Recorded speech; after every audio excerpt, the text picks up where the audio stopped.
আসসালামু আলাইকুম এভরিওয়ান, আশা করছি সকলে ভালো আছেন। পাকা আম এবং টোস্ট দিয়ে খুব সুন্দর একটি নাস্তা তৈরি করে দেখাবো। তো পাকা আম এবং টোস্টের নাস্তা তৈরি করার জন্য আমি এখানে একটা আম কেটে নিয়েছি। আর আমের যে দুই সাইড হয় সেখান থেকে আমি এরকম কেটে নিয়ে তারপরে আর কি কিউব করে কেটে নিয়ে আমি চামচ দিয়ে এভাবে একটু প্রেস করে তারপরে এই আমের পাল্পগুলোকে বের করে নিচ্ছি। তো আমের পাল্পগুলো যখন বের করা হয়ে যাবে তখন আমি হাত দিয়ে এরকম একটু চেপে চেপে ভেঙে নিব আমগুলোকে।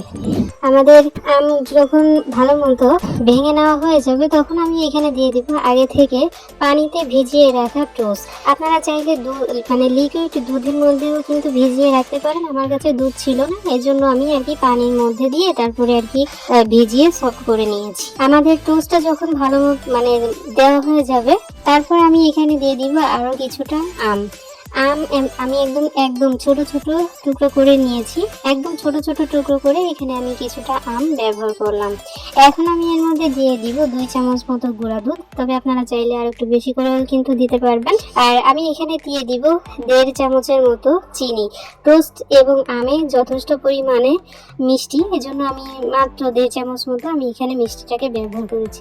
তবে আপনারা চাইলে আরো বেশি করেও কিন্তু দিতে পারবেন, ঠিক আছে। তারপর আমি খুব সুন্দর করে এখানে মিশিয়ে নিব।